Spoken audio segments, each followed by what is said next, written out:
Welcome to Surviving Saturday, a podcast about finding hope in the midst of life's disappointments. We resonate with the powerlessness that Jesus' first followers experienced as they waited between his crucifixion on Friday and his rising on Sunday morning. We feel led to bring light and goodness into a world that aches and wonders when relief will come. Here you'll find no easy answers, just honest conversations about actual pain through the lens of a suffering God. I'm Wendy Osborne, a licensed counselor based in Charlotte, North Carolina. And I'm her husband, Chris, a counseling intern and family law mediator. Join us as we wait together for more.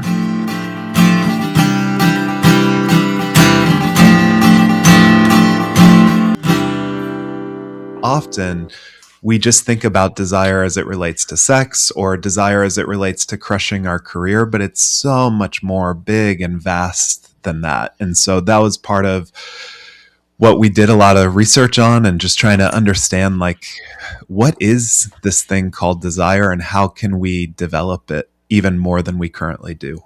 So in the book, you break down the primary longings, the core longings, as you call them, into 5 categories. Would you be willing to give us those and then also talk a little bit about what you mean by this idea of a civil war of our desires and the ambivalence around them? Yes.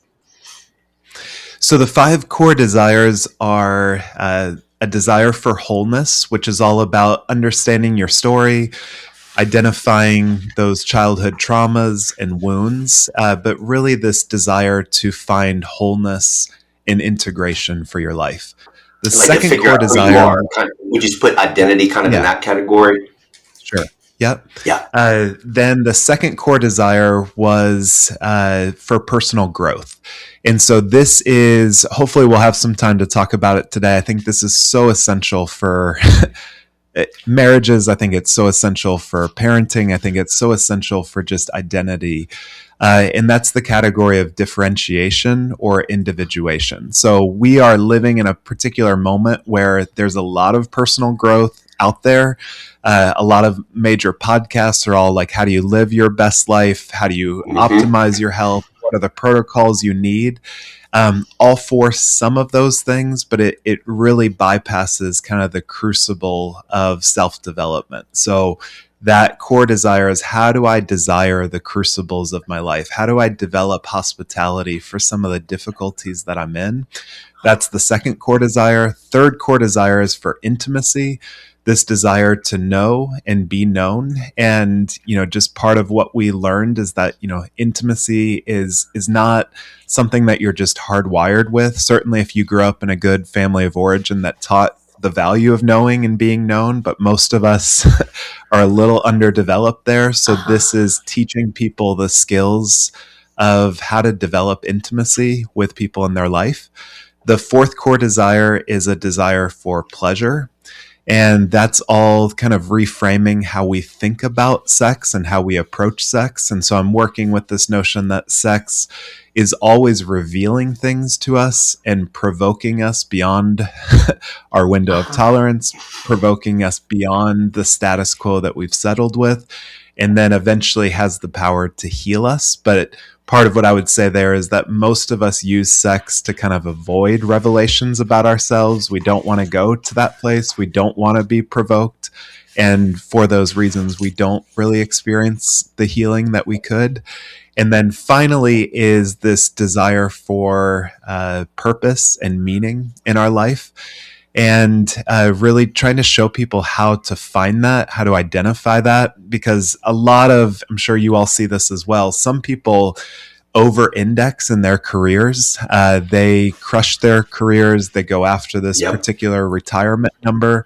And they're so over-indexed, they become Joan of Arcs in their career, in their field, and yet their marriages are imploding, or they have no idea why they've entered into this hedonic treadmill of achievement and success because they've never taken the time to understand their story. And so part of what I was trying to develop was a holistic relationship to desire. And what I would say is those things are not a la carte menu options that you get to pick or choose from. This is this is one thing, and you have to learn how to desire all 5 core longings to really develop. Yeah, I loved your metaphor of it. View this as a 5-course meal. Yeah. Like you really want all parts of it, and you don't necessarily pursue them sequentially, although sometimes you might. But it really lines up with a lot of in the world of where I've done a lot of speaking and stuff for lawyer well-being and kind of that movement. And it's been radical to reconceptualize what is lawyer well-being. It's not just not having a breakdown, not being an alcoholic, not doing something stupid and tank your career.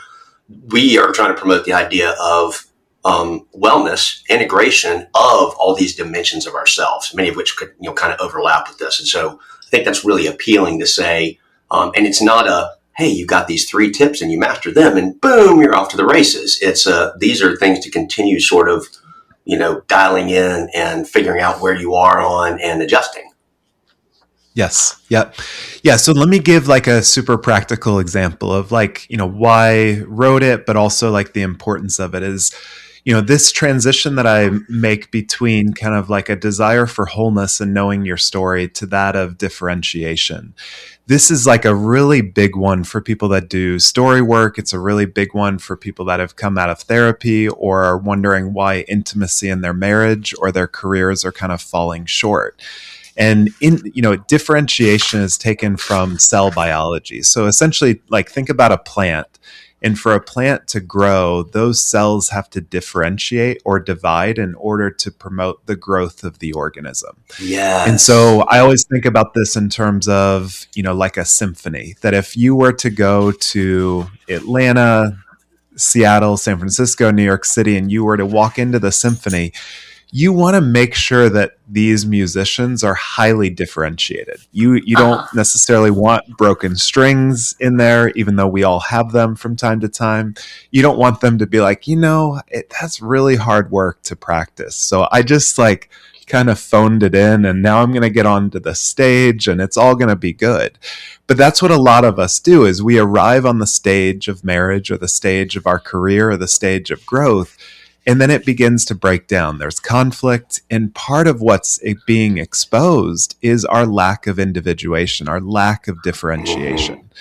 And so, you get into a marriage and you're like, I don't even like myself, but you're supposed to not just like me and pursue me and validate me. You're also going to have sex with me too. And it becomes this conundrum of, wait a minute, these people don't like themselves. They don't know how to do intimacy, but they think because they understand an orgasm or because they want sexual connection, somehow they're good at intimacy or sex and all that kind of stuff. And that's the problem that I was running into out of Unwanted is you can give people insight into their story about why they are drawn to these escape hatches. You can give them some intimacy of why, or some understanding of why intimacy in their marriage is struggling. But until there is a development of a self, that you enjoy, that you like, that you're working through, you are bringing an underdeveloped self into your marriage, asking for it to be validated. You're going to use your career as a reflected sense of self. And so, narcissism, at least when I was in high school, was always like this guy that had, in my high school, he had a Tommy Hilfiger t-shirt or collared shirt. He was always had like some Ford Mustang Saline Cobra edition of his car. Like we're like, he's so full of himself. But what I learned in counseling is, narcissism is not a fullness of self. It's an absence of self. And so you basically develop a reflected sense of self of this, how many books I've sold, how many downloads I've had, how much my net worth is, how many people want me, how many people text me a day, all become reference points of this is who I am. And when those things get exposed, which marriage does, career does, children does, then it's like, what do I do in this moment? And so that's where I think individuation and personal growth is just so essential to have a good marriage, to have a good career, to have good sexual intimacy, is that you really have to get a sense of who you are and know who you are. And, to go back to the symphony metaphor, it's not just about playing an instrument. It's not just about being a good violinist. It's, part of the kingdom of God, part of churches, part of good marriages are we all come together as growing, differentiated people that don't necessarily need validation from one another, but we get to play music together. We get to create a piece. We get to create melody and harmony in a way that has not existed before. And I think that's really what flourishing is, two people, especially in the context of marriage, that really enjoy who they are. They know where they come from. Yes. And they could be alone. They could also be together. But when they do come together, there's a sense of they make music. There's something about the co-creation of what they come together to do that could not have been done without going through the miserable places of development. Well, and it requires that differentiation, I think, is so great with symphony metaphor, because even if everybody knows how to blow, let's say, the way you blow a trumpet, whatever, I don't even know what it is. But if you apply that, look what I can do, to every other instrument, it's a disaster. It's not even going to even get you anywhere with drums or violin, but even moving to a wind or even a different size of a horn, you've got to adapt. There's something different going on. And I think what I relate to, like from our marriage, I think we both came into marriage without much of a sense of self. Right.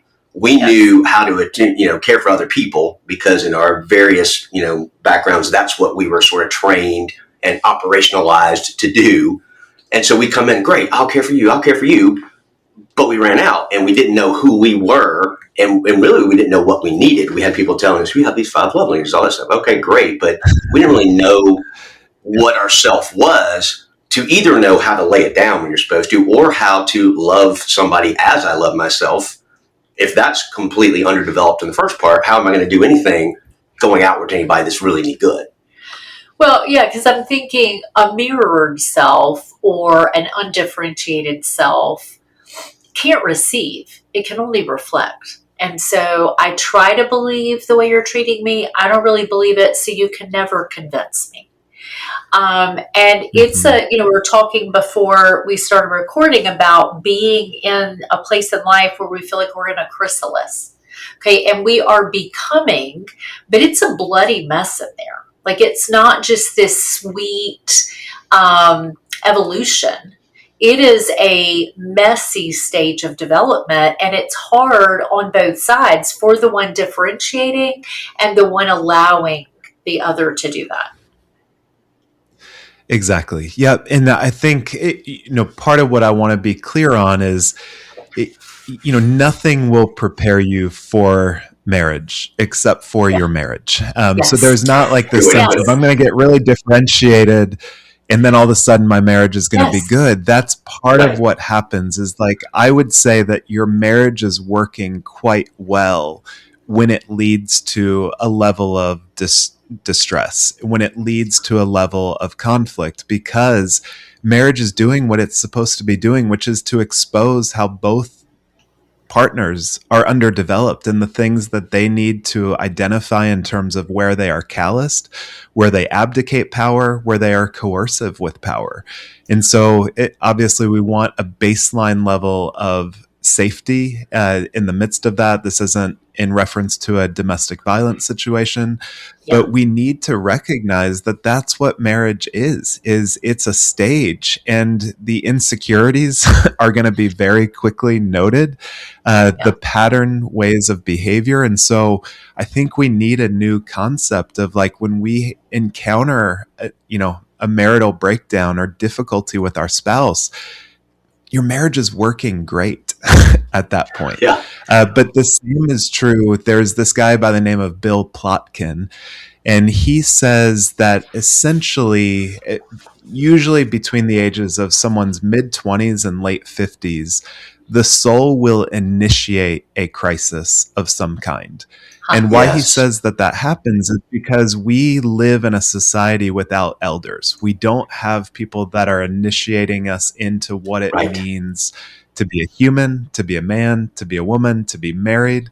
And so when we are not initiated into growth, into identity, into formation, he would say that the soul initiates a crisis to be able to crack people open. And that could be marital tension, that could be an unwanted behavior, that could be depression.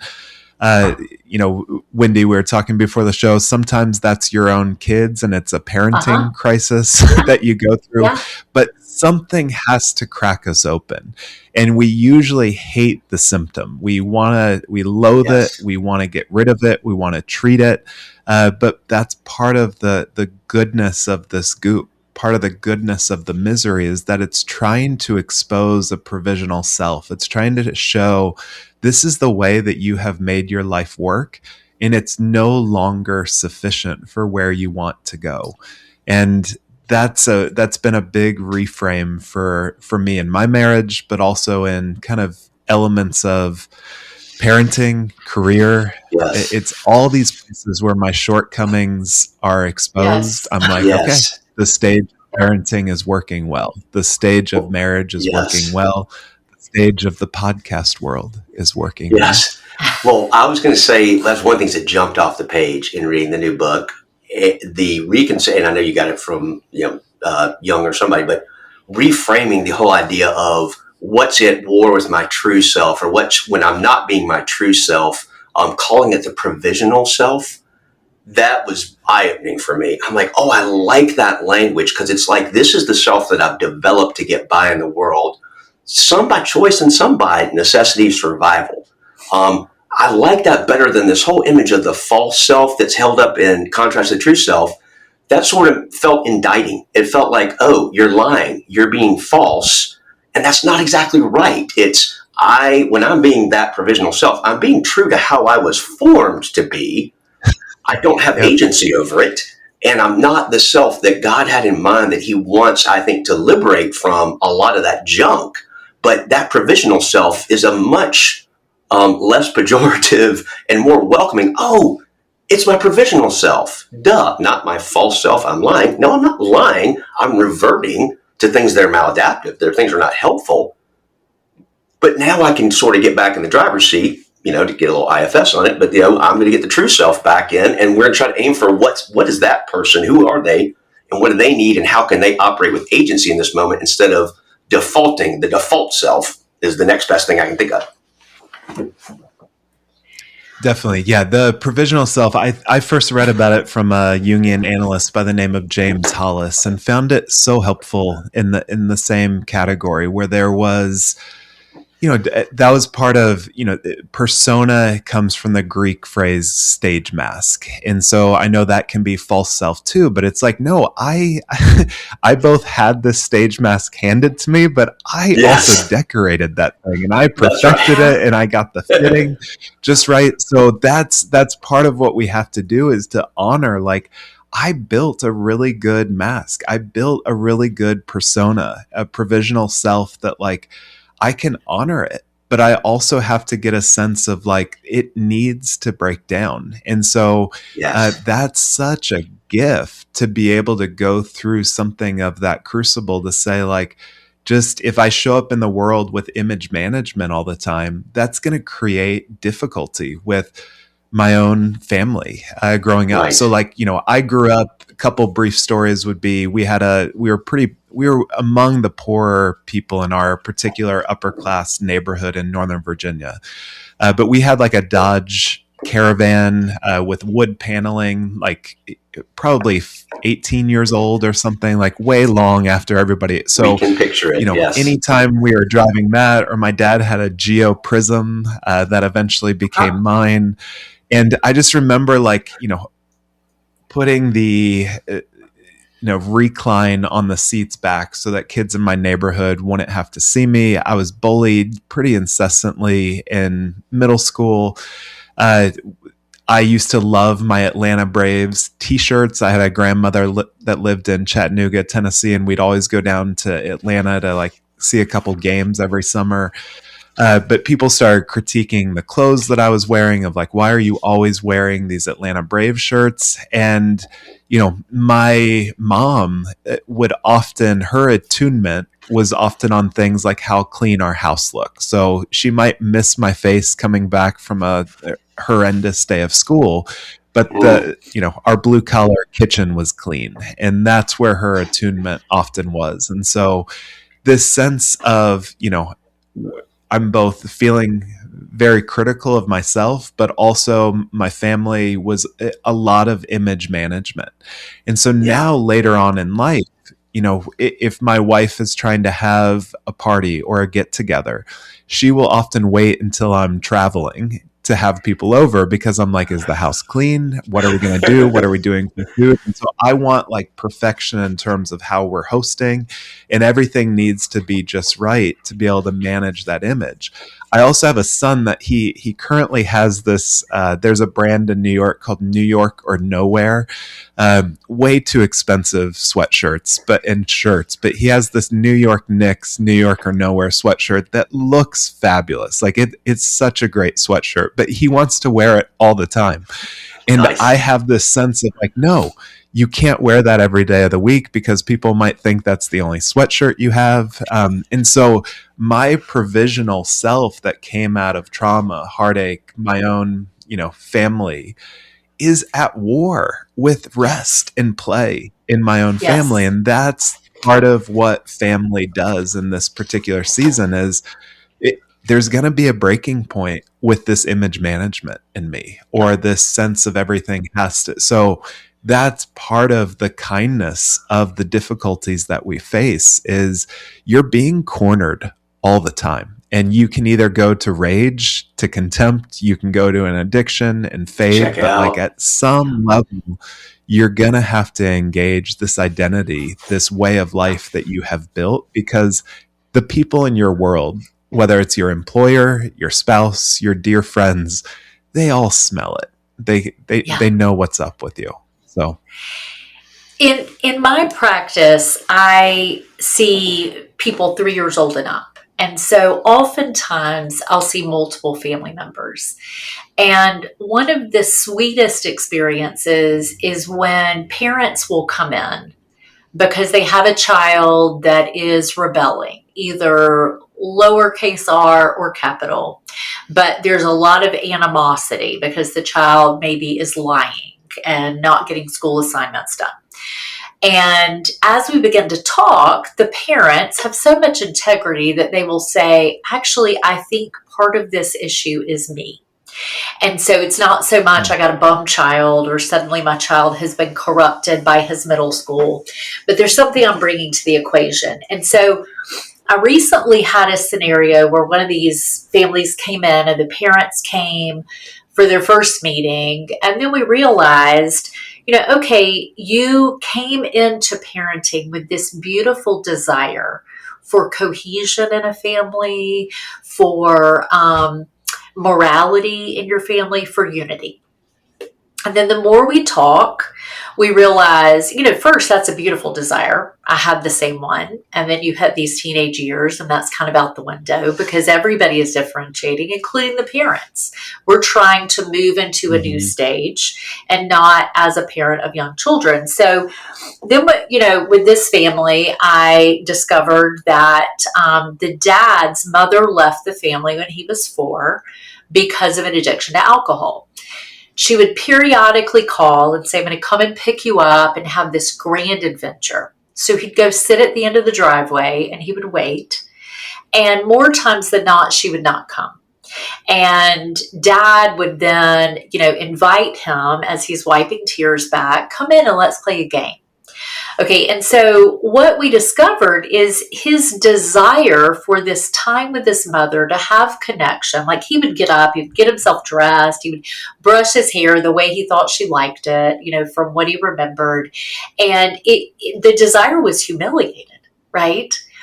And so he had come into marriage and then into parenting with a vow that he would not experience distrust and disconnection again.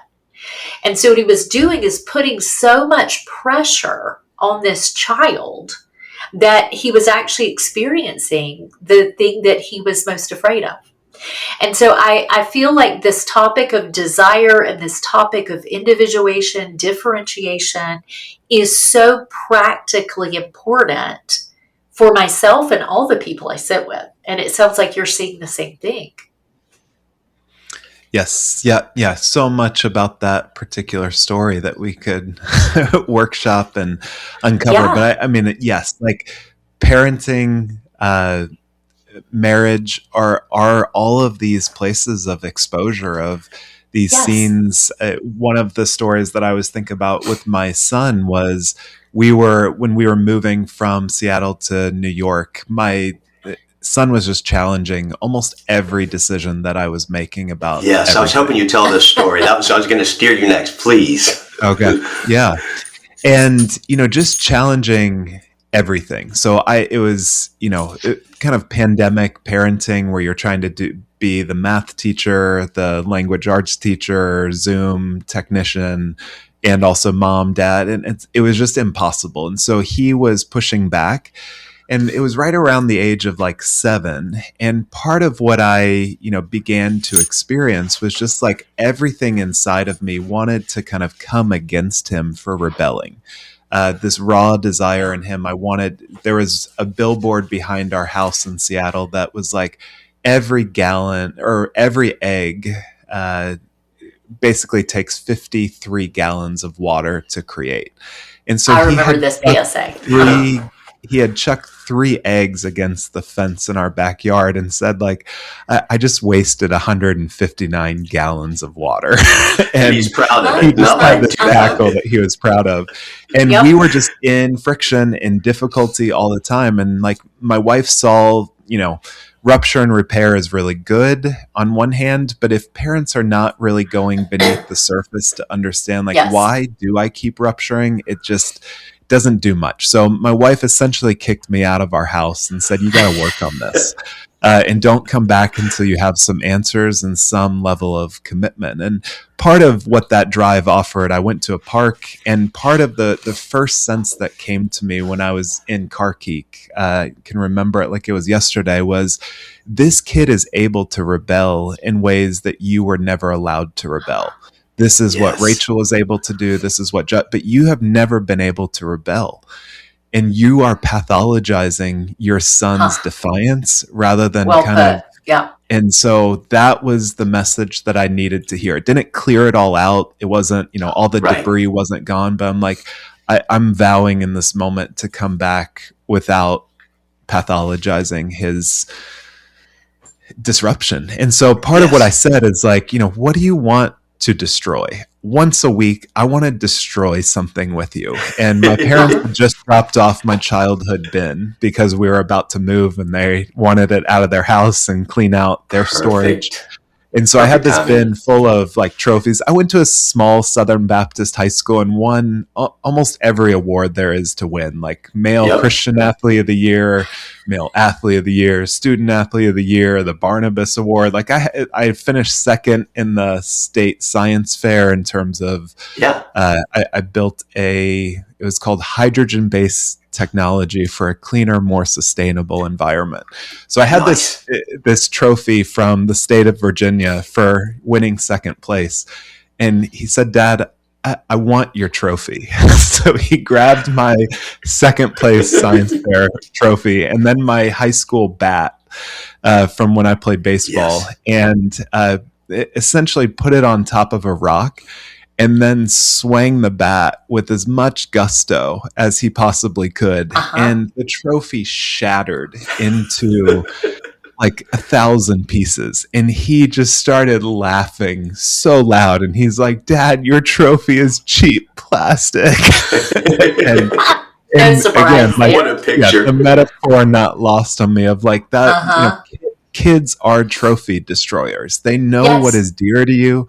They know the things that I don't have trophies that I keep up in my apartment, but it's like they know that there are certain things that I idealize, certain ways of life that, I don't want disruption. I want control. I want order. And that's what my kids and my wife are teaching me is like, we will destroy virtually every trophy that you hold dear. If you're And coming here most with of the that, time I resist it, but maybe 1 out of 100, I'm like, okay, they have a point.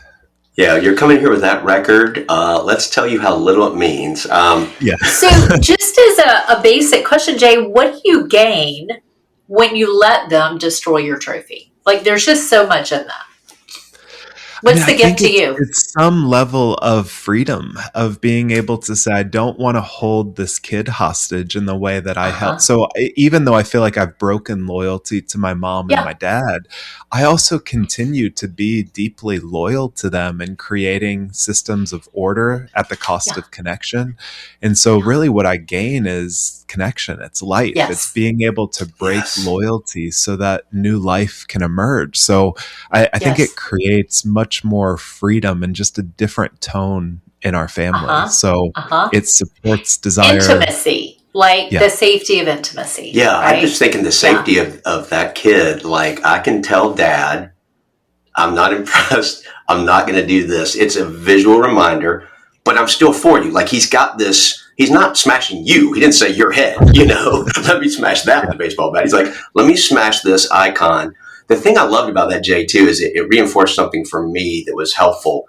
I found that the whole thing amazingly, but so illustrative of the problem of parenting, because I view you as a disruptor, okay? Unwanted, disrupted how all those books that you mentioned are written, and Sheila Ray Gregoire is doing the same sort of thing with Bare Marriage. There is disruption that is overdue and needs to happen. You are iconic for me for disrupting. And how ironic is it that your child is showing that, and your response is no, but I resonate with it because that's how I am too. When I see my kids, as they were growing up, rebelling, pushing against the goads, and kind of resisting, particularly things of faith, I'm like, hey, I'm Gen X. We already did that. I was already listening to cool, edgy, stick it to the man Christian music back in the 90s and 2000s. So you don't have to do that. And they're not impressed. That's right. But we already did the rebelling we need to do, right? Every generation thinks this. Right. We stuck it to the man. Yes. We rebel against the boomers. The millennials come on like, y'all ain't nothing. But then I realized, wait a minute, they're going to have to, if they're going to differentiate, these kids have to push against what we gave them, which is painful because we're like, no, we've learned all this stuff. We're the ones, we're reading Dan Allender books about parenting, and we're trying to get it right, and we're rejecting all this other stuff. But they're like, but we're about to reject everything you signed up for too, because they read it's a thing you signed up for. It's your way of producing what you want. It's not necessarily authentic, true, good in and of itself. And they're going to have to figure out that on their own, which is in one sense terrifying. Think about like a seed, like for a seed to be able to grow into a plant, the casing, the root has to go down in order for the shoot to eventually emerge. So at some level, parents don't like this, but some breaking, some rebellion from the casing is required for growth. And so that's, what really challenges us in parenting is kids have to break it.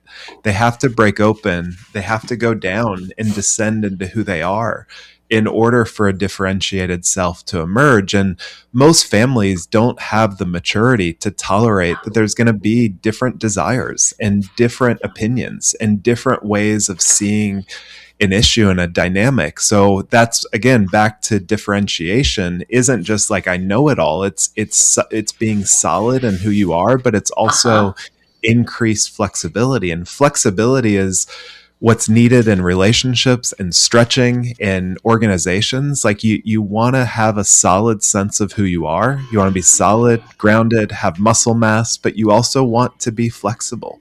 So flexibility is such a hallmark of maturity. Well, and I think our kids trained me in that, right? Because I had to become solid enough that I could allow for flexibility for them to become themselves and not a mirrored reflection of me, but who they are meant to be in the world. Yeah. And that's a hard lesson. We sort of redefined like being able, I don't use the word success in parenting. I think that's just what that term means nothing. Survival is a better one, but feeling okay about where our kids are. We're like, well, how long did it take us to find our real selves, and what kind of crises had to happen? Oh crap, we were in our 30s, 40s. If they're getting some of that stuff a little earlier, they're like more therapy friendly earlier, they're asking honest questions earlier, even though that's painful for us. I've had to let go of my own certainty on a lot of things. Oh, they're doing a little earlier than we are? Actually, cool. Maybe they will have to go through crisis and suffering, but maybe not as much or not the same way. We can't control that. But they're going to have to grow and individuate. And even as ours are in their 20s, they're not done. We weren't done in our 20s. We look back and we go, we were not done by a long shot. No, but I think they're more mature than we. Yes. And, at that stage, if you compare like that, yes. This morning about, it is my glory to watch them become more mature than me, to see them do better in the world than I've done. And I can have an envy because of baggage that kept me. But if I can launch beings that flourish more than I did at their age, I am pleased and so grateful. Beautiful. And it drives us the last little point too, and we're going to wrap, but that's a faith stretcher too, because it's less, hey, I got this great Christian book or resource that's going to produce the right kid, or even the book, that Dan wrote of like, don't follow any of that, but we're still like, okay, but I read that one and I'm doing that one. I'm letting my kids raise me. Look at this. No. It's still capable of being turned into this. Come on. It's a vending machine, input, output. It literally is a faith stretcher of both ourselves and watching our kids, just to say, okay, I've got to trust God's bigger, more mysterious, and really knows more about my desires and cares more about them than I do. So Jay, thank you for being with us. Thank you for your work. Thank you for your research. Thank you for the hard labor of putting this into a form that we can access, that those that we love, our clients, our friends, our family can access. Can you let us know what you are doing other than writing and how people could find you? Sure. Thank you so much, Wendy. You can find me on jay-stringer.com. There is also a Jay Stringer that's a crime fiction novelist that he got to the websites first. He got to Instagram first. Little punk. Yes. But jay-stringer.com, that's the hub of, you can get self-assessments. You can get resources, online courses. We do trainings for therapists, pastors, clergy to understand their own sexual stories so that they're more effective in leading others. But that website or Instagram will be the hub for all things in the Jay Stringer universe. Okay. So I was recording the audio version of Desire, and part of what I was talking to the audio director about was like, it'd be really great if we could collaborate on a book together where it's like, you're reading like Random House Audio presents Desire, right? Read to you by the author, but to be able to have read to you by Jay Stringer and Jay Stringer, right? Really and I think crime fiction meets sex and desire. I think there's a lot of overlap. Actually, we could go a lot of directions with that. Certainly. So good to be with you all today. You too. One last question. Are you still offering intensives for people? Because that has come up in my practice before, and I've sent people your way.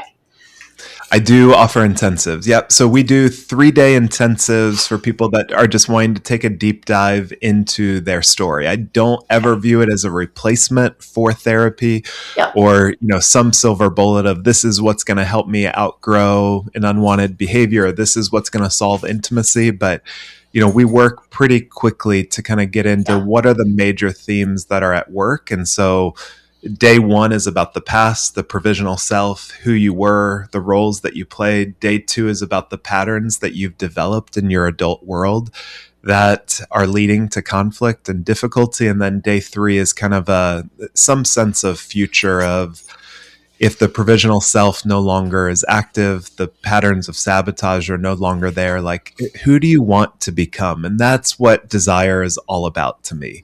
It's not about a book. It's about, like, when we don't tap into our desire, which is our talents, which is what God has given us, we're not just self-sabotaging. We're not just being sidelined by shame. We are preventing podcasts like Surviving Saturday from entering the world. We're preventing books like Unwanted from, like, all of this happens because of desire. And so that's what I really want people to kind of get a sense of with regard to desire is, yeah, we've got shame, we've got destructive patterns, we've got conflict, but if you can really honor the desires within you, our world needs your creativity. It needs your passion. It needs you to stop freaking burying your talents and Yes. begin to invest them and develop them. So, Well, Jay, I'll give you Amen. I'll give you props on that. I mean, I've experienced it from you, and the conversation that we had during that intensive, and that whole reframing of desire and where my desires were not even big enough. Yeah. It's the reason I'm getting a therapy degree or counseling degree and becoming a therapist. It's an ingredient in it. It was one of several Yes. that kickstarted that and said, what is it that you want, especially now that my identity of being a parent all time, every minute of the day is gone. Who do I want to be?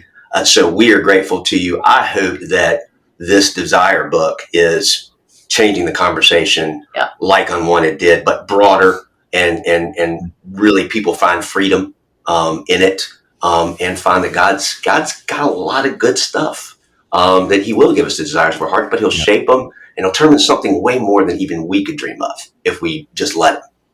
Well said. Yes. So good to be with you both. Thank you. Thanks, Jay.